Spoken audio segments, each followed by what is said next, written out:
Let us quickly solve the questions of the chapter 4 of business economics, that is price determination in different markets, and we have 3 units basically.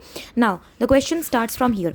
In the table, this is the table, and the question is that what will be the equilibrium market price. तो market price equilibrium तब रहेगा जब demand और supply दोनों same रहेगा, तो 700 होगा हम लोग का आंसर, यहाँ पे हो जाएगा 4. ठीक है, अब हो रहा है assume that when price is 20, अगर प्राइस 20 है द क्वांटिटी डिमांडेड है 9 यूनिट. ठीक है, और जब प्राइस 19 हो जाता है तो क्वांटिटी डिमांडेड जो है वो बढ़ जाता है, क्योंकि प्राइस घटेगा तो डिमांड बढ़ेगा. इसके बेसिस पे बताओ कि मार्जिनल रेवेन्यू कब होगा, जब इंक्रीज इन आउटपुट हुआ 9 से 10 यूनिट. तो हम लोग के पास 2 फॉर्मूला था जो मैंने बताया था. अगर क्वांटिटी आपका एक बढ़ रहा है तो यूज दिस फॉर्मूला जो कि है TRN-1. अगर आपका जो क्वांटिटी है ना वो एक से ज्यादा यानी कि 2, 3 इस तरह से बढ़ रहा है तो delta TR upon delta Q करना. इसके बेसिस पे आप TR निकालोगे, P इंटू QD कर देना. इसका आ जाएगा आपका 2 इंटू 20 इंटू 9 आपका 180 आ जाएगा, 19 इंटू 10 आपका 190 आ जाएगा. इससे इसको माइनस कर देना, आपका आ जाएगा आंसर 10 रुपया. Assume that when price is 20 the quantity demanded, price आपका दिया हुआ है 20, क्वांटिटी डिमांडेड है आपका 15 यूनिट्स. व्हेन प्राइस इज 18, जब प्राइस 18 हो जाता है तो क्वांटिटी डिमांडेड 16 हो जाता है. इस पर हम ये वाला फॉर्मूला लगाएंगे. तो डेल्टा TR, सबसे पहले तो TR निकालेंगे हम लोग. तो 15 इंटू 20 हम लोग का आ जाएगा 300. ओके, और इसका वैल्यू आ जाएगा, तो 18 इंटू 16 हमारा वैल्यू आ जाएगा 288. अब आप लोग सोचोगे कि 288 जो है उसको आप इस तरह से 12 आ जाएगा, लेकिन 12 जो है ना आंसर में भी होगा, लेकिन हम लोग ना ये नहीं करेंगे. TRN-1. ठीक है, तो इससे इसको हम लोग माइनस नहीं करेंगे. ओके, हम लोग क्या करेंगे ना, हम लोग ना सबसे पहले तो ये जो 300 माइनस 288 है ये, इसको हम लोग डिवाइड कर देंगे. इन दोनों का जो गैप है वो तो खैर गैप देखो, प्राइस का हम लोग को नहीं क्वांटिटी का गैप देखना है. क्वांटिटी में ना चेंज बोल रहा है, तो हम लोग फर्स्ट ही फॉर्मूला लगाएंगे जो कि TRN-1 या कि 288 माइनस 300 हम लोग का आ जाएगा -12. तो हम लोग का आंसर है C. ठीक है, तो ये कंफ्यूज करने के लिए आपको प्राइस हो सकता है इस तरह से 2 बढ़ा करके दे दे, लेकिन that is not the thing. Suppose a firm is producing at output level, जबकि MR जो है MC से बड़ा है, MR is greater than MC. What should be the firm do to maximise its profit. Maximise करने के लिए the firm should increase output. आप इंक्रीज कर लो आउटपुट, आपका प्रॉफिट मैक्सिमाइज हो जाएगा. मार्जिनल रेवेन्यू किसके इक्वल होता है, तो marginal revenue is equal to the change in P into Q, price into quantity due to a unit 1 unit change in output. Okay, suppose that a sole proprietor is earning, total revenue है हम लोग के पास 1 lakh and is incurring explicit cost उसका 75,000 है. तो implicit कितना होगा, 1 लाख माइनस 75,000, हम लोग का इम्प्लिसिट हो जाएगा 25,000. The owner could work for another company 30,000 a year, he would conclude that the firm is incurring an economic loss. क्यों, क्योंकि वो देख रहा है कि अगर ओनर है, प्रोप्राइटर जो है, वो उस दूसरी कंपनी में अगर 30,000 एक साल में कमा रहा है, टोटल रेवेन्यू क्या है 1 लाख, एक्सप्लिसिट कॉस्ट क्या है 75,000, तो हम लोग देख रहे हैं कि इम्प्लिसिट कॉस्ट जो है वो आ रहा है 25,000, जो कि वो बचा रहा है, लेकिन उसको मिल रहा है कितना, उसको 30,000 मिलता. तो the firm is incurring economic loss. तो इसमें साफ पता चल रहा है उसको इतना मिल सकता था, लेकिन मिल कितना रहा है 25,000, वो इकोनॉमिक लॉस कर रहा है. ठीक है, which of the following is not an essential condition for pure competition. Pure competition में LHF KMT, रिमेंबर LHF सिर्फ होता है ना, तो large number of buyers and sellers होता है, होमोजेनियस प्रोडक्ट होता है, freedom of entry and exit होता है, लेकिन एब्सेंस ऑफ ट्रांसपोर्टेशन कॉस्ट तो पूरी तरह से परफेक्ट कंपटीशन में चला जाता है. ठीक है, तो शेप क्या होता है, डिमांड कर faced by the firm under, अरे परफेक्ट कंपटीशन में ना ये होता है इंडस्ट्री जो प्राइस, ये डिमांड ये सप्लाई, ये होता है हम लोग का इंडस्ट्री जो कि होता है प्राइस मेकर, ये होता है हम लोग का फर्म जो होता है प्राइस टेकर, जो डिमांड ये सेट प्राइस ये सेट करेगा उसी प्राइस पर फर्म भी सेट करेगा, तो ये हॉरिजॉन्टल रहता है. ठीक है, अब first order condition for the profit of the firm to be maximum, देखो MC is equal to MR होना चाहिए, और सेकंड कंडीशन क्या होता है, MC curve cuts MR from below. ठीक है, नीचे से वो काटता है. ओके, अब which of the following is not a characteristic of price taker. Price taker का कौन सा कैरेक्टरिस्टिक नहीं, सबसे पहले TR is equal to P into Q होता है, AR प्राइस के इक्वल होता है, मार्जिनल रेवेन्यू भी प्राइस के इक्वल होता है. हम लोग देखते हैं ये वाला अगर देखा जाए तो ये AR is equal to MR is equal to क्या, प्राइस. इसी को हम लोग डिमांड कर्व भी बोलते हैं इफ यू रिमेंबर. तो कौन सा नहीं होता है, नेगेटिवली स्लोप डिमांड कर्व नहीं होता, यानी कि इस तरीके का डिमांड कर्व नहीं होता है. ठीक है, ओके. अब हमारे पास नेक्स्ट क्वेश्चन है, which of the following statement is false, यानी कि फॉल्स कौन सा है. Okay, economic cost include the opportunity cost of the resources owned by the firm, ये तो ट्रू है. Accounting cost include only explicit cost, बिल्कुल सही. Economic profit will always be less than accounting profit if resources owned and used by the firm have any economic opportunity cost, बिल्कुल सही. Accounting profit is equal to total revenue less implicit cost, बिल्कुल नहीं, ये गलत है, false है. With given supply curve एक given supply curve दिया हुआ इस तरह का रहता है ना supply curve, a decrease in demand, अगर डिमांड घटेगा तो सप्लाई बढ़ेगा ना, and overall decrease in price and a decrease in equilibrium quantity. आप लोगों ने पढ़ा है यूनिट 2 में आई गेस कि subsequent consequent increase and decrease in demand and supply curve में क्या होता है, ठीक है। It is assumed in economic theory that the ultimate goal of the firm is to maximise profit regardless of the firm size और type of the business organisation, ठीक है। Assume that consumers income and number of sellers in the market for good A both decrease, ठीक है, for good A both decrease, ठीक है, यानी कि consumer का इनकम और नंबर ऑफ सेलर्स दोनों, इनकम भी और सेलर्स भी, based upon the information we can conclude with certainty that the equilibrium quantity will decrease. ये सर्टेन है कि इक्विलिब्रियम क्वांटिटी घटेगा। इससे क्या होगा, देखो लोगों का इनकम घटेगा, ये डिमांड, ये supply, I am so sorry, ये सप्लाई है, ये डिमांड, ठीक है। देखो इनकम घटेगा तो डिमांड भी घट जाएगा, इनकम घटेगा तो डिमांड भी क्या हो जाएगा, घट जाएगा। And the number of sellers in the market both decrease, यानी कि सेलर जो है ना, सेल्स जो है ना, सेल्स भी घट गया, यानी कि यहाँ पर जो पहले था वो यहाँ आ गया, ठीक है। तो ये नहीं पता कि प्राइस में क्या है, लेकिन हम लोग ये बोल सकते हैं कि क्वांटिटी तो घटा ही है, इक्विलिब्रियम क्वांटिटी घटा है, ठीक है। आई होप कि ये क्लियर है diagram. If supply increases in a greater proportion than demand, यानी कि सप्लाई ना इंक्रीज हो रहा है in greater proportion than demand, तो ये तो सर्टेन है कि क्वांटिटी बढ़ेगा, प्राइस बढ़ेगा नहीं, प्राइस तो घटेगा ना, प्राइस घटेगा ही ना, प्राइस घटेगा। देखो तो the new equilibrium price will be lower, price तो लोअर रहेगा than the original equilibrium and the new equilibrium quantity will be higher, बिल्कुल सही, क्वांटिटी बढ़ेगा और प्राइस घटेगा, ठीक है। Assume that in a market good Z is there is simultaneous increase in demand quantity supplied. अब देखो ये गुड X का ये सप्लाई कर्व है, ये डिमांड कर्व है, सप्लाई भी बढ़ गया और डिमांड भी बढ़ गया। देखो इससे क्या हुआ ना, प्राइस भी घट गया और क्वांटिटी का भी नहीं पता, क्वांटिटी साइज सेम है, and increase in equilibrium quantity, अच्छा चलो इंक्रीज भी हो गया क्वांटिटी में, और uncertain effect on equilibrium price, equilibrium price पे अनसर्टेन। देखो क्या है market, okay there is a simultaneous increase in demand and quantity supplied, ये डिमांड यहाँ पे घट जाता है ना, ये नहीं, ये फिगर मैंने गलत बना दिया, okay.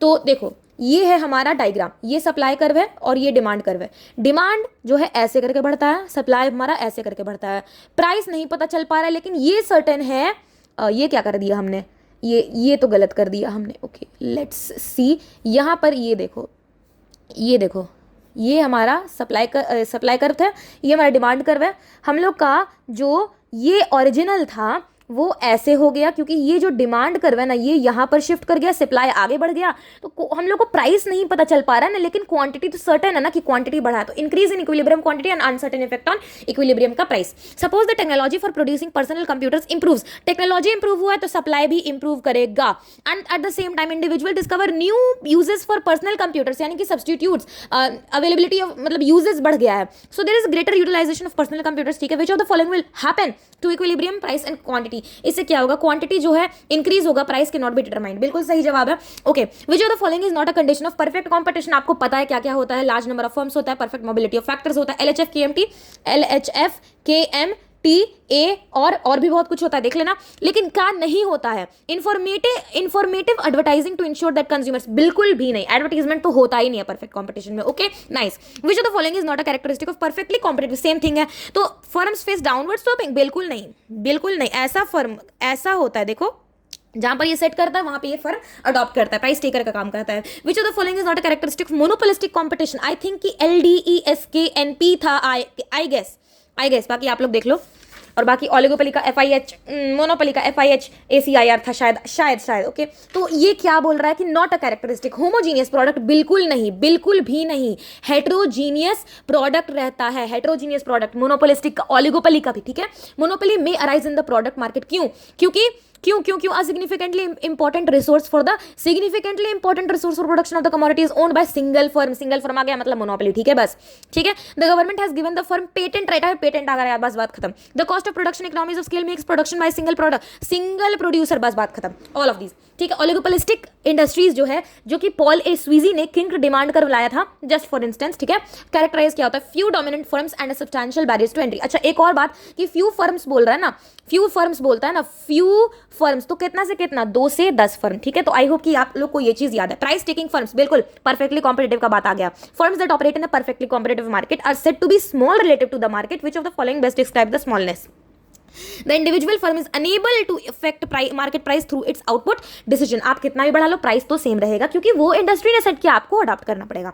For price taking firm marginal revenue is equal to price, बिल्कुल सही जवाब है, वही कॉम्पिटेटिव परफेक्टली कॉम्पिटेटिव वाला। Monopolistic competition differs from perfect competition primarily, क्यों? क्योंकि in monopolistic competition firms can differentiate their products, यानी कि प्रोडक्ट डिफरेंशिएशन होता है, यहाँ पे प्राप्त कर रहा है आपका प्रोडक्ट differentiation का। okay, the long run equilibrium outcome in monopolistic competition and perfect competition is similar because in both market structure firms will only earn normal profit। हाँ, अब बताओ मोनोपोली में क्या होता है? मोनोपोली में लॉन्ग रन में सुपर नॉर्मल प्रॉफिट होता है। हम बात कर रहे हैं मोनोपोलिस्टिक और परफेक्ट में हम लोग, लेकिन बोल रहे हैं ना मोनोपोली, मोनोपोली थोड़ी होता है, मोनोपोली होता है। ओके, मोनोपोली में क्या होता है ना, सुपर नॉर्मल प्रॉफिट कमाता है, जो कि अनजस्टिफाइबल है, ये लॉन्ग रन में कमाता है, क्योंकि ये दोनों लॉन्ग रन में नॉर्मल प्रॉफिट कमाता है, इसलिए सेम है। Which of the following is distinguishing characteristic of oligopoly?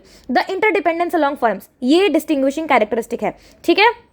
ओलिगोपोलीज में स्टैंडर्डाइज प्रोडक्ट होता है, गोल ऑफ प्रॉफिट मैक्सिमाइजेशन ये सब नहीं होता है, ये होता है, ठीक है, इंटरडिपेंडेंस, यानी कि कोक अपना प्राइस बढ़ाएगा तो पेप्सी भी अपना प्राइस बढ़ाएगा। In which form of market structure is the degree of control over the price its product is very large आ गया मोनोपोली, बस बात खत्म, वेरी लार्ज, बहुत मजा, ठीक है। एआर कर्व ना होता है, डिमांड कर्व के इक्वल भी होता है, प्राइस कर्व के इक्वल भी होता है, हम लोग बोलते हैं ये वाला, तो ये हम लोग बोलते हैं AR is equal to MR is equal to price, या तो आप बोल दो डिमांड। अब ये किसका कर्व है आप लोग बताना, बहुत बार बोल चुकी हूं मैं, ठीक है। Under which of the following firms of market structure does a firm have no control? अरे नो कंट्रोल, बस नो कंट्रोल बोल दिया, परफेक्ट कॉम्पिटिशन, बिना आंख मूंद के बोल दो परफेक्ट कॉम्पिटिशन, ठीक है। Discriminating monopoly implies that a monopolist changes different prices, charges different prices for its commodity, तो from different groups of consumers, बिल्कुल सही, डिफरेंट यूजेस, बिल्कुल सही, डिफरेंट प्लेसेस, बिल्कुल सही।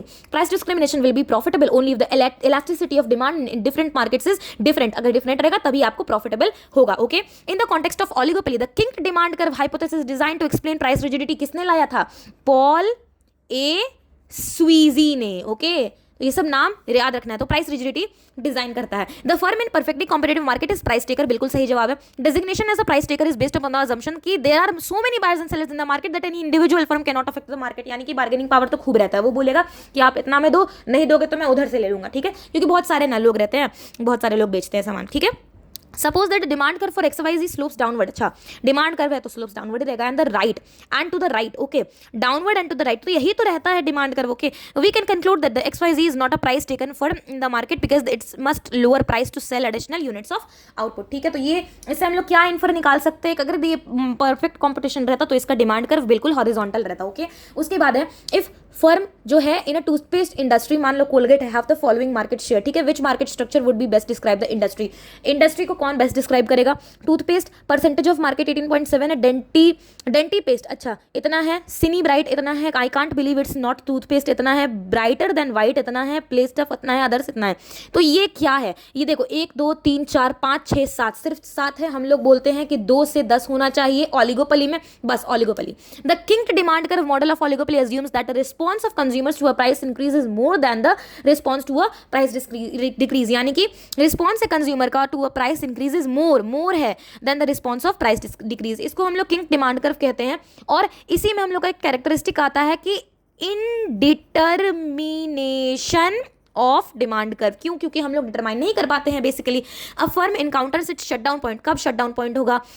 जब आपका ना प्रॉफिट इज लेस देन, हम लोग बोल सकते हैं एवरेज वेरिएबल कॉस्ट, या तो I just hope average variable cost equals price at the profit maximising. अच्छा, एवरेज वेरिएबल कॉस्ट, हम लोग का एवरेज वेरिएबल कॉस्ट सही लिखा था हमने, इक्वल कर जाता है प्राइस को at the profit maximising level of output, ठीक है, ठीक है, ओके नाइस। उसके बाद suppose that profit maximising level of output में a firm finds that market price is less, market price ना less than average total cost but greater than average variable cost, यानी कि मार्केट प्राइस, एमपी क्यों बोल दिया, देखो MP नहीं, price जो है that is less than average total cost, ठीक है, but it is greater than average variable cost. तो क्या हम लोग से कह सकते हैं सही, the firm should continue to operate in the short run in order to minimise its losses. आपको जो है ऑपरेट करना शॉर्ट रन में टू मिनिमाइज आपका losses. Okay, the firm is less, okay, price जो है that is less than average variable cost at the profit maximising level of output, the firm should shut down. क्यों? क्योंकि price आपका जो है वो कम हो गया, एवरेज वेरिएबल कॉस्ट ज्यादा हो गया, क्योंकि ये अपना नॉर्मल सर्कमस्टांसेस में भी नहीं जी पा रहा, अपना वेरिएबल कॉस्ट कॉस्ट तक नहीं वो कम मतलब निकाल पा रहा है। अब purely competitive firms supply schedule in the short run is determined bye it's marginal cost curve. Marginal cost curve ये वाला कर्व MC कर्व, क्यों, ये हम लोग का ये कौन सा कर्व है, ये आई गेस AC कर्व है।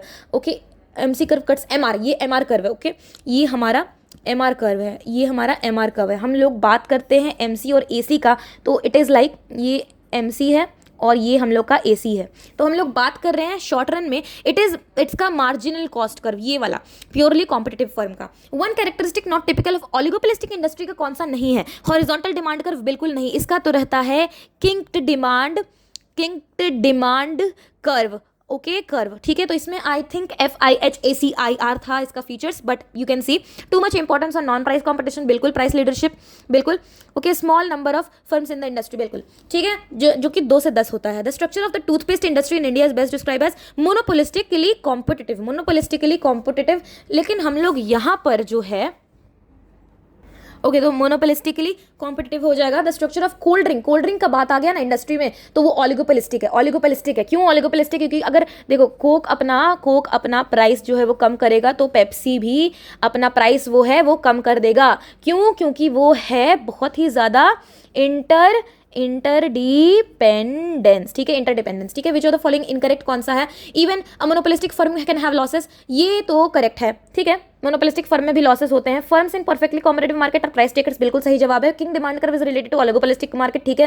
It is always beneficial for a firm in perfectly competitive market to discriminate price, बिल्कुल है, डिस्क्रिमिनेशन होता ही नहीं है, डिस्क्रिमिनेशन ना होता ही नहीं है, प्राइस डिस्क्रिमिनेशन नहीं होता है, जो आपको मिलेगा प्राइस आपको उसी पे बेचना पड़ेगा। Under perfect competition in long run there will be no super normal profits, बिल्कुल, आपको सिर्फ और सिर्फ नॉर्मल प्रॉफिट ही होते हैं, आपको सिर्फ और सिर्फ नॉर्मल प्रॉफिट होते हैं। When AC is equal to AR we know that the firm are earning just normal profits, आपको AC ना AR के इक्वल होगा ना, तो आपको सिर्फ और सिर्फ नॉर्मल प्रॉफिट होगा। अब आपका ना AC अगर लेस देन MR आ जाएगा, average revenue is greater then, तब आपको सुपर नॉर्मल प्रॉफिट हो जाएगा, ठीक है। अगर लॉस होगा तो आपका AC will be greater than AR, ठीक है। When MC is equal to AC, यानी कि MC is equal to AC, ये वाले में we know that the firm under perfect competition must be producing at minimum point of the average cost curve and will be productive efficiency, ठीक है। ये वाले में जो है ना AC के मिनिमम पॉइंट पे MC कट करता है फ्रॉम बिलो, ठीक है। अब देखो when MC is equal to AR, ये वाले केस में MC is equal to AR there will be allocative efficiency, meaning thereby that the cost of the last unit is exactly equal to the price consumers are willing to pay for it, and so that the right goods are being sold to the right people at the right place, ठीक है। agricultural goods make markets depict characteristics close to perfect competition होता है agricultural goods का, ठीक है। which of the following is not a characteristic of competitive market, आपको पता है क्या क्या है? तो firms generate small but positive supernormal profits, बिल्कुल नहीं, supernormal profits perfect competition में होता ही नहीं है। which of the following markets would mostly closely satisfy the requirements for a perfectly competitive market में milk, perfectly competitive market में ना milk जो आपको इंडस्ट्री से मिलेगा आपको वही सेट करना पड़ेगा price. Which of the following statement is accurate regarding perfectly competitive firm? Perfectly competitive firm का जो है क्या एक्यूरेट है? देखो price is given and is determined by the equilibrium in the entire market, ठीक है। इंडस्ट्री जो प्राइस देगा वही फर्म अपनाएगा। The market for hand tools such as hammers और screwdrivers is dominated by a Draper, ठीक है, Stanley and craftsman. तो ये बेस्ट डिस्क्राइब है ओलिगोपोली। आपने बस 3 लोग का नाम लिया, तो बस 3 लोग का नाम लिया यानी कि ओलिगोपोली, क्योंकि हमने बोला ओलिगोपोली 2 से 10, okay. Market structure in which many firms sell products that are similar but not identical, monopolistic, not identical यानी कि हेटेरोजीनियस, ठीक है। When an oligopolistic individually chooses its level of production to maximize its profit, it charges a price that is less than the price charged by the monopoly and more than the price charged by the competitive market, इसीलिए इसका king demand curve रहता है। इंडिटरमिनेशन of demand curve होता है इसमें। In the long run equilibrium of competitive market firms operate at all of these answers, okay. Long run equilibrium में competitive market ना intersection of marginal cost and marginal revenue होता है, okay. Efficient scale होता है, zero economic profit होता है, okay. Which of the following is not characteristic of monopolistically competitive market? तो free entry exit होता है, मेनी सेलर्स होता है, डिफरेंशिएटेड प्रोडक्ट होता है, प्रोडक्ट डिफरेंशिएशन होता है, लेकिन क्या नहीं होता है? एबनॉर्मल प्रॉफिट, बिल्कुल नहीं। सुपर नॉर्मल प्रॉफिट सिर्फ और सिर्फ एक इंसान को होता है और वो होता है मोनोपोलिस्टिक को, और सॉरी मोनोपोली को, ओके, मोनोपोली को होता है और वो भी गलत होता है, अनफेयर होता है, अनफेयर अनजस्टिफाइबल, ठीक है। वेरी शॉर्ट पीरियड मार्केट में ना सप्लाई फिक्स्ड रहता है, उसको आप कुछ नहीं चेंज कर सकते हो, जो भी फिक्स्ड है फिक्स्ड ही रहता है supply, okay. Time element was conceived bye Alfred Marshall, लेकिन हम लोग बोलते हैं father of economics Adam Smith, ये मत कंफ्यूजन है कि फादर ऑफ इकोनॉमिक्स ये है, नहीं, एडम स्मिथ ही है father of economics. Time element कहीं पर भी लाएगा अल्फ्रेड मार्शल। डिमांड का कौन लाया था definition? Demand supply Alfred Marshall, बस। टोटल रेवेन्यू, अच्छा अल्फ्रेड मार्शल कौन से क्लासिकल अप्रोच के हैं, ओके नाइस। उसमें कार्डिनल यूटिलिटी ऑर्डिनल यूटिलिटी एक होता है, कार्डिनल, मार्शल या मार्जिनल हम लोग बोलते हैं, ठीक है। तो मार्जिनल वाला जो है अल्फ्रेड मार्शल, ठीक है। टोटल रेवेन्यू होता है price into quantity, average revenue is equal to revenue earned per unit of output, ठीक है। यानी कि AR हमारा होता है TR अपॉन Q, ठीक है, और TR हमारा होता है P into Q, okay. AR जो है वो TR अपॉन Q रहता है, जैसे कि AR is known as price, ठीक है। एवरेज रेवेन्यू प्राइस होता है, डिमांड होता है, जो बोलना बोलो। Marginal revenue can be defined as the change in total revenue resulting from the scales of an additional unit of a commodity. जब इलास्टिसिटी इज ग्रेटर देन 1 तब MR होता है positive, elasticity is equal to 1, MR is equal to 0, elasticity less than 1 तो MR negative होता है। यही वाला, ये वाला हम लोग का MR है, ये वाला हम लोग का AR है। यहाँ पर ये टच कर रहा है, जहाँ पर ये ऐसे हो रहा है, यहाँ पर हम लोग बोलेंगे E इज इक्वल टू 1, और बाकी आप लोग देख लेना। इकोनॉमिक्स में term market refers to place where buyer and seller bargain a product और सर्विस ऑफ अ प्राइस, ठीक है। Under perfect competition a firm is the price taker and not a price maker. A monopolist is price maker. Price discrimination is done in the features of monopoly, ठीक है। Price discrimination monopoly में होता है। Monopoly के अंदर degree of control तो बहुत ज्यादा कंसिडरेबल रहता है। Generally perishable goods like butter, milk, eggs, vegetable local market होता है, अभी पढ़ाया, ठीक है। प्राइस P1, प्राइस हमारा है P1 इधर है P1, okay. The firm will produce zero output, देखो जीरो आउटपुट है, कोई आउटपुट नहीं है, देखो, ठीक है। द सेक्युलर पीरियड तो होता है वेरी लॉन्ग पीरियड, हम लोग पढ़े secular period, very long period, ठीक है। अच्छा, हम लोग एक लॉन्ग पीरियड को भी कुछ बोलते हैं ना, लॉन्ग पीरियड में हम लोग का आता है, हम लोग का नॉर्मल प्राइस आता है। नॉर्मल प्राइस आता है सेक्युलर पीरियड में, कब? जब हम लोग इक्विलिब्रियम प्राइस इनटू क्वांटिटी अगर हम लोग करते हैं तब, ठीक है, नॉर्मल प्राइस आता है। स्टॉक एक्सचेंज तो हम लोग का रेगुलेटेड मार्केट है, the market for ultimate consumers, अरे अल्टीमेट कंज्यूमर्स रिटेल मार्केट का बात आ गया, ठीक है। बल्क में आपका होलसेल आ गया। कंडीशन फॉर प्योर कॉम्पिटिशन आपका LHF, large number of buyers seller, free entry exit, homogeneous product both A and B। लेकिन अगर large number of buyers and seller, homogeneous product, perfect knowledge नहीं है, ठीक है। Pure oligopoly is based on homogeneous product. In oligopoly when the industry is dominated by one large firm which is considered as leader of group, तो ये partially oligopoly होगा। लेकिन अगर ढेर सारे हो जाएंगे तो आप लोग बताना। When the products are sold through a centralised body, syndicated, बस सेंट्रलाइज्ड आ गया, syndicated, okay. When the monopolist divides the consumers into separate sub market आ गया एंड चार्जेस डिफरेंट, अरे डिफरेंट प्राइसेस हो गया।